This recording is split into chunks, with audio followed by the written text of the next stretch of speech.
may be seated. Young lady, have a seat, please.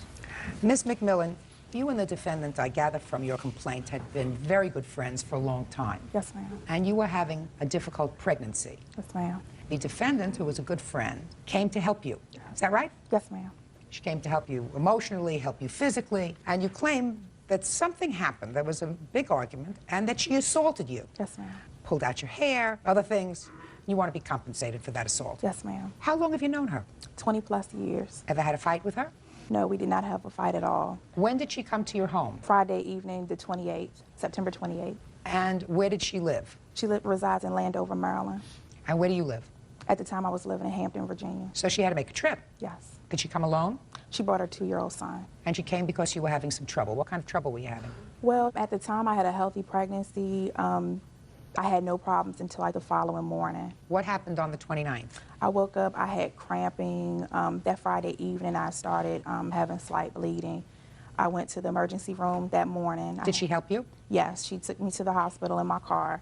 She watched my daughter, Imani, and her son while I was there at the hospital. Now, when was this argument? That happened Saturday evening, the same day, the 29th. On the 29th? Yes, ma'am. Tell me what precipitated this argument. Well, I was upset, about the whole complication with the pregnancy. I came home and did complete bed rest like the emergency room physician told me. Go home, lay down, put your feet up, don't do anything else. My 9-year-old daughter was very upset, because she was scared that something was wrong with the baby. I was trying to explain to her, I'm having complications, hopefully things will go well, I need to just lay here and stay still. And after explaining that to my daughter, Shakara, who I call Marshavon, that's her middle name, proceeded to say, I don't care, I don't want to hear any more about this effing baby. If it dies, it dies. You act like you can't have any more children. She was also upset because she really didn't agree with my pregnancy due to the fact the person that I was pregnant by, and she thought the whole situation was pretty much silly. Silly? So, yes. Was it? My ex-husband. So. Okay, so go ahead. So she got upset. She was like, you act like you can't have any more children. If the baby dies, it dies, so effing what? I'm tired of hearing about the baby. At that time, I said, would you please leave my home? I'm under too much stress. I don't need to go through this. So she said, fine. She didn't argue. She grabbed her bag, grabbed her son's belongings, and started walking towards the door. Well, I called my friend, and I said, you won't believe how she's acting, talking about Miss McNair. And so she said, I know you're not talking about me. And I said, just please leave my home. And she said, say something else. So I was like, leave my home. When I said that, she acted like she was walking to my front door. She turned around, got on top of me, and started pulling my hair out and punching me in my head. My daughter came over to try and get her off of me. She pushed my daughter. After she pushed my daughter came back to her, tried to pull her off of me, and then she got off me. Okay, so in today's episode, we have something that is really, really fascinating. We have two friends, but their case seems like more of lovers. And then we have the friend who is the plaintiff, says that she was assaulted by her so-called friend. And because this case it seems a bit, I don't know, I don't necessarily grasp the whole concept, because by the time you see the kind of hair that was yanked out of her head, I wondered, what did the plaintiff actually do to upset her in such a manner? Because if not, then we have someone who definitely has mental health issues. But let's keep watching to see what happens. And said, oh my God, what did I do? She said, I'm sorry, Tonka, I'm sorry.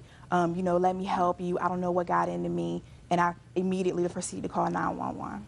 All right. And what kind of injuries did you sustain, Miss McMillan? She pulled my hair out. I had 2 huge knots on the left front side of my head. What do you think triggered her off? I think one thing that upset her is that I called someone. I think that's the thing that really set her off, is that I called someone and was telling what happened as far as her being upset about me speaking about the pregnancy. What happened when you called 911? I called, I told them, I was just assaulted. They asked me what happened. I told them I was laying down. But you didn't pursue the matter with the police, I assume, is that right? Yes, I did. Was she arrested? That evening, as soon as my mother came, pick me up, the officers told me, as soon as you possibly can, go downtown and fill out a criminal complaint. Which you did? Yes, I did. What happened with that case? They said they could not touch her because she was out of their jurisdiction. They would not expedite her from Maryland to Virginia, but they looked for her that night. And you wanted her arrested? Yes, I did. Do you still? I love her. I've known her since she was in diapers. All right, Miss McNair. Tell me your version of the events. The part that she said about me saying after baby is dead, I would never say anything. What did you say? I said she needs to stop saying that because she was saying, you know, she probably would never be able to have children and her life is over. And I told her, you need to stop saying that. You're young, find someone who loves you and who wants to be with you. Maybe that's not what she wanted to hear at the time. So she said, if you don't like what I have to say, leave your home. You know, I was upset, you know, because I had drove down there to be with her. So I was getting my things and I was leaving, and she picks up the phone like she said, and she calls her so-called friend, and she proceeds to talk about me. So I said to her, you know, you don't have to disrespect me. You asked me to leave your home. That's what I'm doing. So we started arguing. She started yelling, and I started yelling. I just did not just act like I was leaving the house and attack her. No, that is not what happened. We were in each other's face. We were arguing. The next thing I know, we were fighting. I did grab her by the hair to keep her off of me. And as a result, some of her hair did come out. 2 weeks after the incident, I spoke with Tomka, and, you know, I apologized for what had happened as far as the hair thing. We were fighting on both ends. She was fighting me as well. I was laying on my back with my feet propped up. That's not true. So I apologized on my behalf of the damages that I had done. And because she had been my friend so long, I offered, you know, to pay for her hair because, you know, it was a silly incident. I just wanted to forget about it, so I did offer to pay for whatever hair treatments that she needed. She refused. And then 4 months later, I get papers saying that she's suing me. Did you know that there was an outstanding warrant for you? There isn't. No, we checked. And I talked to City of Hampton Police Department just this past Friday. They stated to me that if she comes in Virginia, they're arresting her. You don't want her arrested. I'm going to ask you again. Okay, from this particular case, I just saw the amount of hair that was yanked out, and men, what kind of controversy are they going to have for her to pull her hair like that, knowing fully well that she is pregnant, and then she called her friend? Like, that does not make any sense to me. And then she's saying it in such a way that is just trivial. Then 2 weeks later, instead of maybe that day instantly, you're telling her, or whatever measures that need to be taken, that you cover the bills. Why? How can we even consider her a friend at this point? I just hope Judge Judy is able to give the right verdict, because probably both of them have parts to play on why the situation turned out that way. But men, you don't attack women who carry another child in them. And from the story I heard, I think the baby was actually affected too. So what medical bill is going to cover that? But let's keep watching. And I talked to City of Hampton Police Department just this past Friday. They stated to me that if she comes in Virginia, they're arresting her. You don't want her arrested. I'm going to ask you again. Honestly, after losing my child, I have nerve damage to the left side of my head. I've been to a neurologist.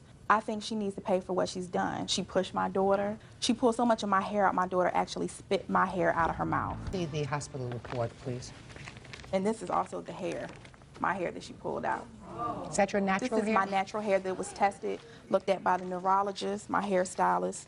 This is from the neurologist stating the nerve damage to the left side of my head.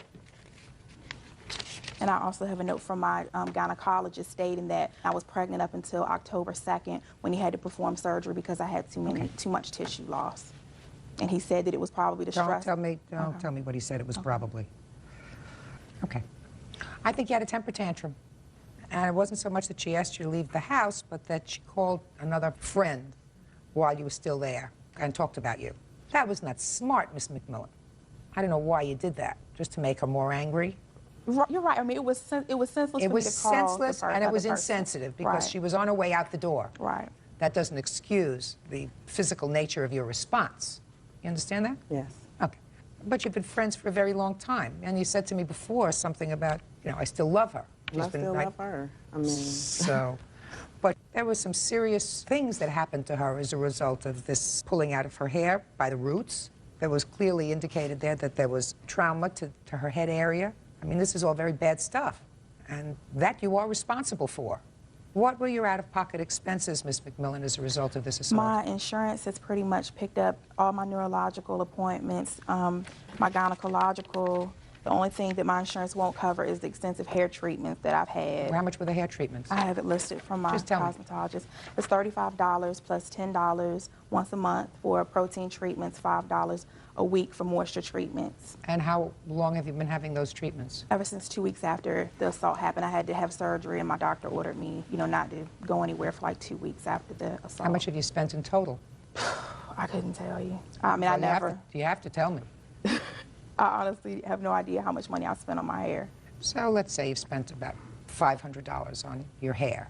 That be a fair figure? Okay, yes, ma'am. You've not spoken until today? No, we have. We have. She's called like 2 or 3 times and left a message. I wasn't home. Did you ever call her back? No, I haven't called her number since like the day of the assault. Well, she's sorry it happened. You're prepared to forgive her? I can't excuse what happened. I didn't ask you to excuse her. I forgive her, but And the only because thing- God forgives me. But No, I as asked far you if you forgive her. And the only question that I have is whether you want her to have a criminal record. That's something that only you can deal with your conscience. I have double feelings. It's a part of me that looks at the friendship from when we were little, like 2 and 4 years old, and then it's the reality that, my child is gone, my hair is gone, I can't feel the left side of my head. I mean, it's like I have mixed emotions. I don't want anyone to have a criminal record, especially Well, I someone want who's some people to have a criminal record. What I'm saying is, I don't want anyone who I've grown up with, especially someone who's been my friend for 20+ years, Yeah. to have a criminal record, You'll have to make that judgment. In any event, I am awarding you $2,500 on your claim. That's substantially more than your out-of-pocket expenses and will at least cover some of your aggravation. You'll have to make a judgment as to whether you want to pursue this matter criminally or whether you want to indicate to the police that they need not look for her should she come into your jurisdiction again. That's all. Thank you. Thank you. Parties